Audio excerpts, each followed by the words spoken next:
Hi guys, welcome to my channel. आप सबको अगर पॉकेट एफएम पे हिंदी सीरीज पसंद आ रही है तो लाइक करें, कमेंट करें और शेयर करें, और अपने दोस्तों के साथ भी शेयर करें। Thank you. आहान और अभिनीत के बीच में आर्ग्यूमेंट होने लगती है।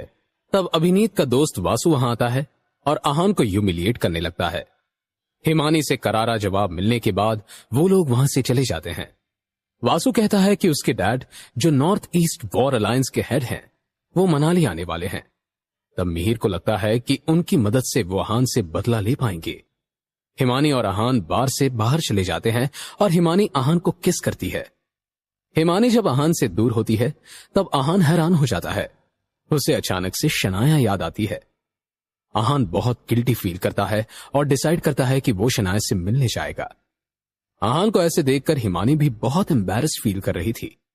उसने पहले कभी आहान के साथ ऐसा नहीं किया था, पर अभी बात अलग थी। आहान उससे बहुत दिनों के लिए दूर था और उसने आहान को बहुत मिस किया था। उसे अपने सामने देखकर वो खुद को रोक नहीं पाई और आहान को किस करने लगी। सब लोग उन दोनों को ही देख रहे थे। ये देखकर हिमानी का चेहरा और लाल हो गया। उसने कहा, लेट्स गो फ्रॉम हियर आहान। आहान, जो अब तक थोड़े शॉक में था, रिकवर हुआ और वहां से जाने के लिए निकला। जैसे ही उन्होंने अपने कदम बढ़ाए, उनके सामने अभिनीत कुछ गुंडों के साथ खड़ा था। उन दोनों को किस करते देख अभिनीत का सारा खून पानी हो गया। इस वक्त उसके गुस्से का कोई ठिकाना नहीं था। आहान आगे आया और उसने कहा, क्या हुआ मिस्टर डॉकलब, मुझसे लड़ने आए हो क्या? चैन नहीं मिल रहा है मुझसे लड़े बिना? तुम जल्दी मरने वाले हो, कुछ देर और हंस लो। तुम्हें भले ही मार्शल आर्ट्स पता है, पर मैं जिस लेवल पर हूं उस पर तुम सपने में भी नहीं पहुंच सकते हो। तुम तो कोई जेनेटिक पिल भी नहीं ले सकते, अभिनीत ने कहा। अभिनीत ने सोचा कि इतनी महंगी पिल्स सिर्फ वो ही अफोर्ड कर सकता है और आहान जैसा नालायक लड़का नहीं। अभिनीत की बातें सुनकर आहान को हंसी आ गई। उसके पोस्चर से ही वो बता सकता था कि उसकी एक मूव से ही वो गिव अप कर देगा। वो ये भी जानता था कि उसने कोई पिल लेकर अपनी स्ट्रेंथ बढ़ाई होगी जो ज्यादा देर तक उसका साथ नहीं दे सकती थी। ये तुम कैसी बातें कर रहे हो? मेरे पास इतने पैसे कहां हैं जो मैं ऐसी कोई पिल ले सकूं? मेरे पास पैसे नहीं है, पर मेरी फ्रेंड के पास तो है ना। जो मुझे तब नहीं मिला वो मैं अब ले सकता हूं। आहान ने अभिनीत को टीज करते हुए कहा। अभिनीत ने हिमानी की तरफ देखा। उसकी वॉच, कपड़े और बैग सब ब्रांडेड था। उसे समझ नहीं आ रहा था कि वो क्या बोले। उसने अपने इमोशंस को संभाला और कहा, कट द क्रैप। जब मैं तुम्हें मारूंगा तब देखता हूं तुम अपनी मां को याद करते हो या ऐसे हंसते हो। इतना कहने के बाद वो आहान पर अटैक करने के लिए तैयार हुआ, पर इतने में आहान ने हिमानी से कहा, तुम साइड में चली जाओ। हिमानी ने ओबीडियंटली आहान की बात मान ली और गली के साइड में जाकर खड़ी हो गई। ये सीन देखकर अभिनीत को बहुत अजीब लगा।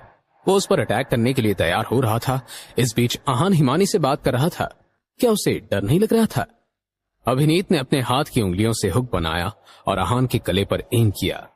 जो अटैक करने का अभिनीत ने सोचा था वो एक बहुत ज्यादा फेटल अटैक हो सकता था, पर आहान ने यह देखा, स्मर्क किया, और जब उसकी उंगलियां उसके गले के बहुत पास थी तब उसने उसकी उंगलियों को पकड़ लिया। बिना किसी को रियलाइज हुए अभिनीत की दोनों उंगलियां टूट चुकी थी। अभिनीत दर्द की वजह से चिल्लाने लगा। उसे इस हालत में देखकर उसके साथियों में अटैक करने की हिम्मत नहीं हुई। अभिनीत भी दो टूटी हुई उंगलियों के साथ आहान से फाइट नहीं कर सकता था। क्या हुआ? तुम ठीक नहीं लग रहे हो, आहान ने कहा। You shameless human, I will see you. Abhineet ने गुस्से में कहा। I will wait for it, Aahan ने कहा। इसके बाद उसने हिमानी का हाथ पकड़ा और दोनों वहां से चले गए। उनके जाने के बाद अभिनीत ने अपने साथ आए गुंडों को देखा और कहा, व्हाट द हेल, तुम लोगों ने आहान पर अटैक क्यों नहीं किया? मिहिर तुम लोगों को किस बात के पैसे देता है? आई will see you all. Mihir से कहकर तुम्हारी बैंड न बजवाई तो मेरा नाम भी अभिनीत रायचंद नहीं। उन्हें अभिनीत की बातों से कोई फर्क नहीं पड़ा। उन्होंने आहान की स्पीड और ऑरा देखा था। वो जानते थे कि वो उससे मुकाबला नहीं कर पाएंगे। उनके लिए किसी भी चीज से ज्यादा जरूरी अपनी जान बचाना था। अभिनीत भी पैर पटकते हुए वहां से चला गया। नॉनसेंस, अब तो वासु की डैडी हमारी आखिरी उम्मीद है। वो ही हमें आहान से बदला लेने में मदद कर सकते हैं, अभिनीत ने दांत पीसते हुए कहा। हिमानी के किस करने के बाद आहान बहुत अनकंफर्टेबल फील कर रहा था। वो कुछ दिन शनाया के साथ अकेले स्पेंड करना चाहता था। आहान के मन में बहुत बड़ा गिल्ट था। वो हिमानी के साथ जो हुआ उसे शनाया के साथ शेयर भी नहीं कर सकता था और उसे समझ में नहीं आ रहा था कि वो इस बात को कैसे छुपाए। आहान ने शनाया को कॉल किया। जैसे ही शनाया ने फोन उठाया, आहान ने कहा, तुम ऑफिस से कुछ दिन का ऑफ ले सकती हो। ऑफ? क्यों, क्या हुआ? शनाया ने पूछा। उसे समझ नहीं आ रहा था कि आहान अचानक से उसे छुट्टी लेने के लिए क्यों कह रहा है। वो जानती थी कि मार्शल आर्ट्स कंपटीशन की वजह से आहान बहुत थक गया था, पर उसे लग रहा था कि वो कुछ दिन आराम करना चाहता है। मैं तुम्हारे साथ कुछ वक्त बिताना चाहता हूं, हमारे शिमला वाले घर में, आहान ने कहा। जिस दिन आहान शनाया को अपने स्प्रिंग कॉर्पोरेशन वाले घर में लेकर गया था, उसी दिन शनाया को उसके बारे में सब पता चल गया था। उसके बाद से दोनों उस घर में कभी साथ नहीं रहे थे, पर अब आहान उसके साथ वहां रहना चाहता था। शनाया ये सुनकर बहुत इमोशनल हो गई। दोनों के बीच में डिवोर्स के बाद भी सब बहुत सिंपल था। दोनों एक दूसरे को बहुत पसंद करते थे, पर आज तक खुलकर ये बात बोल नहीं पाए थे। हाँ, शनाया का दिल भर आया। वो कुछ बोल नहीं पा रही थी। हाँ, मैं तुम्हारे साथ चलूंगी, शनाया ने कहा। ठीक है, ऑफिस के बाद मैं तुम्हें पिक करने आता हूं, आहान ने कहा। शाम को आहान जब शनाया को पिक करने गया तो उसने शनाया का फेवरेट शर्ट पहना हुआ था। मनाली में इस वक्त हल्की हल्की ठंड पड़ रही थी और शाम का मौसम बहुत सुहावना था। कार से उतरकर आहान शनाया का वेट करने लगा। कुछ ही मिनट में शनाया ऑफिस से बाहर निकली।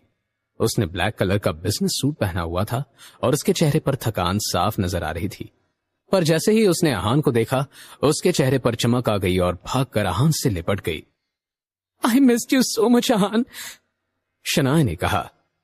आई मिस्ड यू टू, आहान ने कहा और शनाया को अपनी बाहों में भर लिया। दोनों कार में बैठे और शिमला के लिए निकल गए।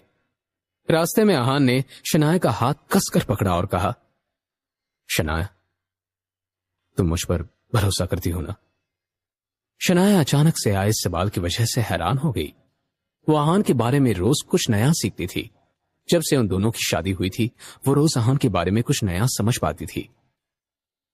उनके डिवोर्स के बाद भी उसे आए दिन आहान के बारे में कुछ पता चलता था जो उसे सरप्राइज कर देता था। और आज भी आहान के सवाल से शनाया शॉक थी। शनाया को इस तरह देखकर आहान ने फिर से पूछा, you don't believe me right? No no Aahan, I believe you, Shanaya ने तुरंत कहा। शनाया, मैंने हमेशा से तुम्हारे साथ रहने का सपना देखा है। मैं तुम्हारे साथ बूढ़ा होना चाहता हूं। मैं चाहता हूं कि हम जब लॉन में बैठे और हमारे बच्चे और पोता पोती हमारे गार्डन में खेल रहे हो, तुम थककर मेरे कंधे पर सो जाओ और मैं तुम्हें अपना कोट पहना दूं। आहान ने अपने सपने के बारे में बताया। शनाया ये सुनकर ब्लश करने लगी। उसे आहान का ये प्यार देखकर बहुत अच्छा लग रहा था। आहान शनाया के साथ एंड तक रहना चाहता था, पर अभी हालत ऐसी थी कि दोनों को एक दूसरे से दूर रहना पड़ रहा था। आई बिलीव यू आहान, शनाया ने कहा। इसके बाद दोनों ने काफी देर एक दूसरे से बात नहीं की थी। शनाया के साथ कुछ दिन शिमला में रहने के बाद आहान वापस मनाली आ गया। उसके पास रक्षित का कॉल आया था, जिसने उसे बताया था कि नॉर्थ ईस्ट वॉर अलायंस के हेड सुखदेव कपूर उसके साथ फाइट करना चाहते हैं। आहान सुखदेव कपूर को नहीं जानता था और ना उसने उनके बारे में कभी सुना था, पर रक्षित ने उसे बताया था, इसलिए वो तुरंत आ गया। जब आहान और रक्षित मिले तब आहान ने पूछा, ये सुखदेव कपूर कौन है? तुमने मुझे इतनी हड़बड़ी में बुलाया है, ये कोई बहुत पावरफुल इंसान है क्या? रक्षित ने कुछ नहीं कहा, बल्कि आहान को एक फाइल पकड़ा दी। उसमें सुखदेव के बारे में बेसिक इंफॉर्मेशन थी। आहान ने फाइल को कैजुअली देखा। उसकी नजर एक जगह अटक गई, जहां पर लिखा था पीक ऑफ ट्रांसफॉर्मेशन स्टेज। ये ऑलरेडी ट्रांसफॉर्मेशन स्टेज के पीक पर है। मैंने इनके बारे में पहले कभी सुना क्यों नहीं? आहान ने पूछा। ये कुछ सालों से सिक्लूजन में थे और हमें भी इसके लेवल के बारे में अभी पता चला है। अगर इनके पीछे कुछ बैटल्स देखे तो ये साफ पता चलता है कि ये बात सच है। रक्षित को ज्यादा कुछ नहीं पता था, इसलिए वो जितना जानते थे उन्होंने आहान को बता दिया। आहान बहुत खुश था क्योंकि वो जानता था कि रक्षित की इंफॉर्मेशन सोर्स गलत नहीं हो सकती थी। आहान को ट्रांसफॉर्मेशन स्टेज के फाइटर से लड़ने का मौका मिल रहा था। ज्यादा खुश होने की जरूरत नहीं है। सुखदेव कपूर तुमसे फाइट करना चाहते हैं, पर वो एक गैम्बलिंग फाइट होगी। अब उन्हें तुमसे क्या चाहिए ये कोई नहीं जानता। रक्षित ने कहा। Gambling fight? वो क्यों? आहान ने पूछा। पता नहीं, वो जाकर ही पता चलेगा। रक्षित ने कहा। सुखदेव के साथ उनकी मीटिंग शाम को थी। उसने उन दोनों को मनाली के 7 स्टार होटल में बुलाया था। आहान थोड़ा एंग्जियस था, पर फिर भी वक्त पर होटल पहुंच गया था। जब वो दोनों वहां पर पहुंचे तब एक मोटा सा आदमी उन्हें वेलकम करने आया। You must be Ahan Raizada and Rakshit Bhatia, please come. वो आदमी बहुत जेंटल था और लगातार स्माइल कर रहा था। इसके बाद वो आदमी उन दोनों को एक रूम में लेकर गया जहां पर एक आदमी बैठा हुआ था। उसकी सफेद और लंबी बियर्ड थी, पर उसके सिर पर एक भी बाल नहीं था। वहां पर 7-8 लोग और थे। उनमें से आहान एक को जानता था। एक लड़का वासु था जिससे वो उस दिन बार में मिला था। उसे समझ नहीं आ रहा था कि वो यहां क्या कर रहा है। उस मोटे आदमी ने सबको एक दूसरे से इंट्रोड्यूस किया। जब सब बैठ गए तब आहान ने कहा, मैं जब शिमला में था तब मुझे पता चला कि मिस्टर सुखदेव कपूर मुझसे फाइट करना चाहते हैं, पर मुझे ये समझ नहीं आ रहा है कि वो इस फाइट को गैम्बलिंग फाइट क्यों बनाना चाहते हैं।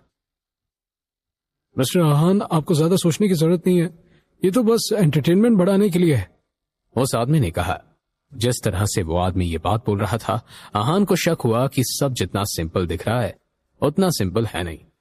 क्या आहान गैम्बलिंग फाइट का असली रीजन जान पाएगा? जानने के लिए सुनते रहिए secret Amirzada, only on pocket FM।